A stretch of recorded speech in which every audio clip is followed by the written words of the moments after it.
High friends, welcome to back my channel. तर आज सॅटर्डेचं हे रुटीन होतं, जास्त काही वेगळं नव्हतं, नेहमीचंच आपलं होतं। तर म्हटलं काळ्या घेवड्याची आमटी करणार होते, सोबतच रेसिपी तुमच्यासोबत शेअर करूयात। तर अगोदर मी जेवढी लागते तेवढी डाळ घेतलेली होती, थोडीशी ती स्वच्छ अशी निवडून घेतलेली होती, 2 ते 3 पाण्याने धुतली, अर्धा तास भिजत ठेवली आणि भिजल्यानंतर 4 ते 5 शिट्ट्या त्याच्या काढून घेतल्यानंतर ना खूप छान अशी सॉफ्ट शिजलेली होती। तर मी थोडी स्मॅश केली, जेणेकरून आमटीला जो दाटसरपणा आहे तो चांगल्या प्रकारे येईल। तर इथं मी स्मॅशच करत होते आणि जास्त असे नाही, थोडीशी स्मॅश केलेली होती, म्हणजे आपण जसं की रवीनं ताक वगैरे हलवतो त्या पद्धतीने। आणि बघू शकता इथं थिकनेसपणा बऱ्यापैकी आलेला आहे।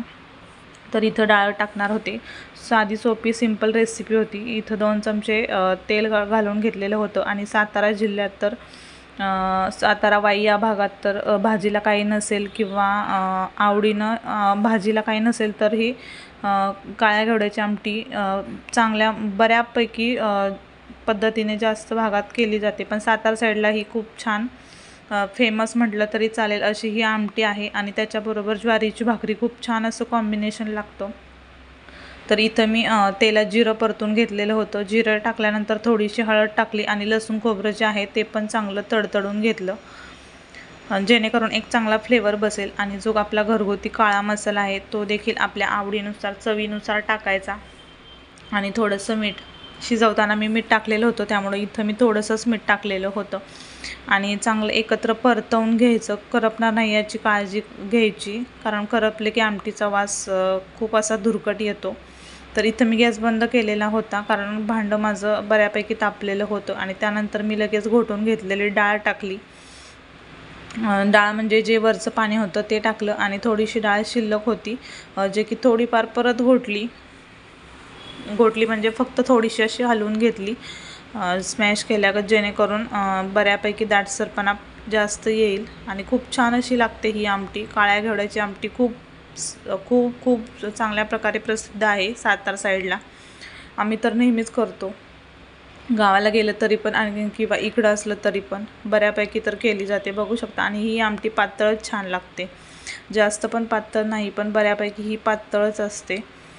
तर याला 10 ते 15 मिनटं उकळून दिलं आणि उकळल्यानंतर बघू शकता अशी तरी आली। तरी शक्यतो जास्त येत नाही, कारण काळा घेवडे हे कलरला सुद्धा काळेच असतात आणि थोडे धुवून घेतल्यामुळे थोडासा इथं लालसरपणा दिसत आहे। पण किती जरी तेल तुम्ही भाजीला या टाकलं तरी ही भाजी अशीच दिसते काळी, पण खायला खूप अतिशय चविष्ट अशी लागते। तुम्ही कधी केली नसेल तर नक्की ट्राय करून बघा। आणि इथं मी 10 ते 15 मिनटं उकळल्यानंतर बारीक चिरून घेतलेली कोथिंबीर वरून टाकली, जे की उकळीत कोथिंबीर टाकली तर खूप छान असा कलर पण येतो आणि तो कलर तो तसाच राहतो, तर त्यासाठी। आणि इथं मग मी परत 1 ते 2 मिनटं गॅस चालूच ठेवलेला होता, जे की कोथिंबीरचा फ्लेवर येईल। आणि त्यानंतर मी इथं गॅस बंद केलेला होता 2 मिनटानंतर, बघू शकता खूप छान अशी आमटी दिसत होते, दिसतानाच एवढी जबरदस्त दिसते। आणि याच्यासोबत गरम गरम आमटी आणि ज्वारीची भाकरी खूप छान असं कॉम्बिनेशन असतं। तुम्हाला अगदी काही आणि नाही जर दुसरं भाजीला नसेल तर कांदा, हे कॉम्बिनेशन खूप छान आहे, आमटी कांदा आणि भाकरी।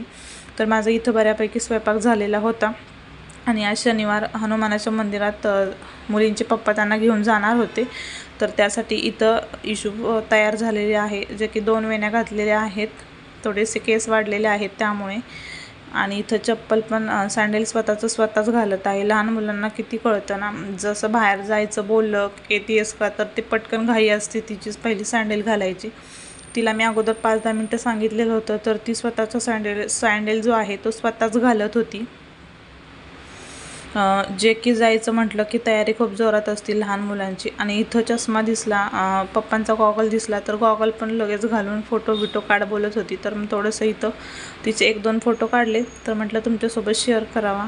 आणि 2 वेण्या खूप छान अशा दिसत होत्या, नेहमी तर आधीमध्ये एकच घालते घरात, म्हणजे की आरोहीला घातलं तर हिला पण लगेच होतं की मम्मी माझी पण घाल, तर त्यासाठी इथं तिला 2 घातलेल्या होत्या आणि तिला मी बाहेर पाठवलं। त्याच्यानंतर मी इथं साफसफाई करायला घेतली आणि गाडीवर गेल्यामुळे ती काय 15-20 मिनटामध्ये लगेच आली।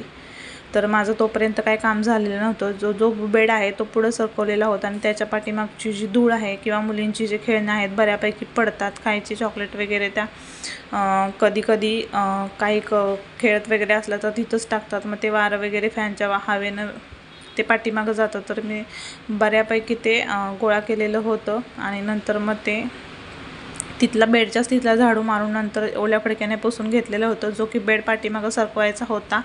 आणि मग ते करायला सुरुवात केली. थोडासा टाईम असला की बरं वाटतं साफ वगैरे स्वच्छता करायला. तर आणि 10-15-20 मिनटामध्ये त्या पण लगेच आलेल्या होत्या. त्यामुळं मग हे काय माझं काम झालेलं नव्हतं. पण मुलींची थोडीशी मध्ये आधी लुडबुड असली की कामाला 5 मिनटात काम होणारं ते 10 मिनटं लागतात. तर हे प्रत्येकाचंच होत असेल, पण काय करणार ना, सगळं सांभाळत करायचं म्हटलं तर बाकीच्या पण गोष्टींचा लोड येतो. तर त्यामुळे मी थोडं करत राहते जसं पॉसिबल होईल तसं. तर इथं मी स्वच्छ असं पुसून घेतलेलं आहे, बघू शकता. आणि फरशी व्हाईट आहे त्यामुळे एक जरी फडकं फिरवलं तरी खूप छान अशी निघते, आधी शाईन देते. तर मी बेड आता हा मागं सरकवून घेणार आहे आणि त्याच्यानंतर जे त्याचे खालचे साईडचे कप्पे आहेत, तो ट्रिपलचा सोफा आहे. तर साईडचे जे खालचे कप्पे आहेत तर ते पण ओपन करून घेणार आहे.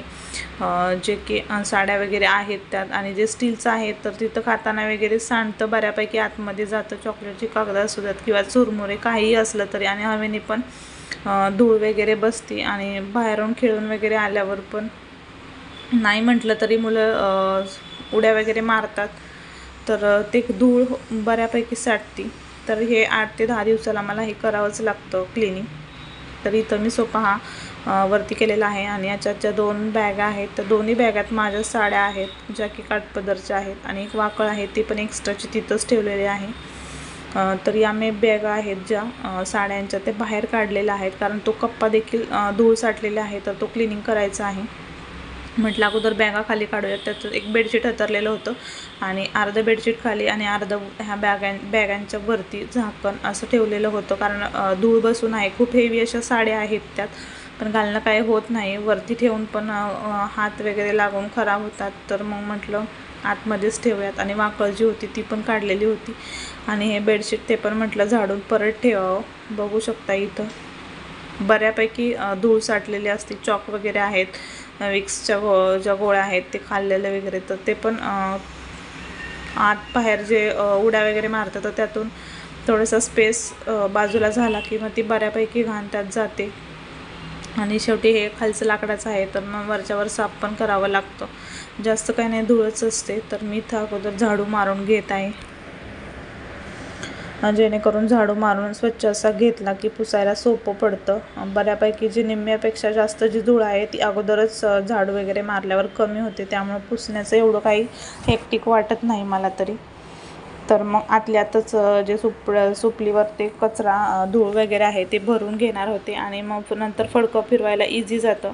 आणि जे साईडचे स्टील वगैरे आहे तर त्याला पण फडकं फिरवावं लागतं, कारण चिकट वगैरे जे गोड वगैरे खातात तर ते कधी हात वगैरे लागतात त्याला, किंवा सांडलं वगैरे तर ते पण होतं खराब.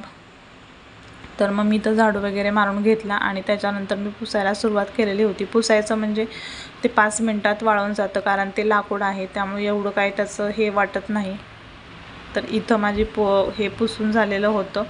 आणि त्याच्यानंतर जे की साईडचं स्टील वगैरे आहे, जे की वरचं जे झाकण आहे ते बेडच्या ह्याचं ट्रिपलचं ते, किंवा साईडचे जे स्टील आहे तर ते पण पुसून घ्यायचे होते. तर ते पण पुसून घेतले. म्हटलं ते पण काम होऊन जाईल. नुसतं ते पुसायचं म्हटलं तरी आतलं राहतं आणि आतलं पुसायचं म्हटलं की बाहेरचं, त्यामुळे थोडासा एक्स्ट्रा वेळ गेलेला परवडतो, जेणेकरून दोन्ही कामं एकाच वेळेस होतात. आणि इथं मुली पण आलेल्या होत्या त्यामुळे त्यांचं पण चालू होतं मध्ये उड्या वगैरे मारणं. तर मग मी पण काम बघतच करत होते, मुलींना बघत काम करत होते, जेणेकरून लास्ट टाईम सोफा जेव्हा असाच ओपन केला तेव्हा उड्या मारताना पाय त्यात अडकलेला होता, जे की समोर दिसत आहे स्पेस त्यात, तर तो पाय अडकलेला होता. त्यामुळे जराशी भीती वाटते, बाकी काही नाही. तर मग ते पण स्वच्छ असं पुसून घेतलेलं होतं, जेणेकरून पुसल्यावर किंवा साफसफाई केल्यावर एक वेगळाच फील येतो किंवा खूप छान असं वाटतं. पण ते काही क्षणापुरतंच असतं, पण तो आनंद देखील काही क्षणापुरता खूप काही सांगून जात असतो. कारण जेव्हा आपण एखाद्या गोष्टीची क्लिनिंग करतो तेव्हा आपल्याला खूप छान असं वाटतं. तर माझं पण तसंच झालेलं होतं. आणि मग हे साईडचे हे सगळं पुसून झाल्यानंतर मग बऱ्यापैकी जरासं बरं वाटलं, जेणेकरून खूप दिवस झाले 8-10 दिवसातून हे करावं लागतं. आणि 8-10 दिवस झाले की खूप असे दिवस होतात, कारण प्रत्येक गोष्ट खायची झालं तरी त्या खाली बसत नाही, त्यांना बेडवरच लागतात टी व्ही वगैरे बघताना किंवा मोबाईल बघत असल्या तरी पण. ते सगळं साफ वगैरे करून घेतलं आणि ते सुकल्यानंतर मग मी परत झाडून बेडशीट वगैरे त्यात टाकलेलं होतं, जे की अर्धं टाकलेलं होतं आणि अर्धा बाहेर काढलेला होता. हे डबलचं बेडशीट होतं त्यामुळे. आणि नंतर बॅगा पण सेट केलेल्या होत्या आणि जे राहिलेलं बेडशीट आहे ते पण याच्यावरती झाकण ठेवलेलं होतं, जेणेकरून बऱ्यापैकी जी धूळ आहे ती वरतीच बसते, खाली जात नाही बॅगेत. कारण बॅगेला चैनी वगैरे आहेत, पण बॅग पण खराबच होती. तर यासाठी ही ट्रिक वापरते मी, अदलून बदलून बेडशीट देखील टाकते किंवा तेच बेडशीट धुवून म्हटलं तरी सुकवून नंतर टाकते. तर इथं पण मुली खेळतच होत्या, पाय वगैरे देत होत्या. तर म्हटलं त्यांना बघत बघत हे पण काम झालं. जेव्हा एखादी गोष्ट करायची म्हटलं तर पटपट घरातली बाकीची जी रेग्युलरची कामं आहेत ती आवरल्यानंतरच एक्स्ट्राची कामं करावी लागतात. तर इथं सगळं हे झाल्यानंतर मग बऱ्यापैकी धूळ साठलेली होती खाली, कारण सोप्याची वगैरे सगळी जमा झालेली होती खाली. आणि त्याच्यानंतर मी सगळा असा झाडू मारून दिला. खेळणी वगैरे पण आहेत, ही जी ती बेडच्याच पाठीमागं पडलेली होती मी काढलेली. आणि त्याच्यानंतर मग खालचा झाडू वगैरे मारून घेतला आणि स्वच्छ अशी लादी पण पुसून घेतली. तर माझं हे आजचा दिवसाचं जे रुटीन आहे थोडंसं जरा वेगळं होतं, कारण एखाद्या गोष्टीची जर आपल्याला क्लिनिंग करायची म्हटली तर बाकीच्या गोष्टी ॲडजस्ट कराव्या लागतात. तर तशाच पद्धतीने मी देखील केलं होतं. आजचा व्हिडिओ कसा वाटला कमेंटमध्ये नक्की सांगा.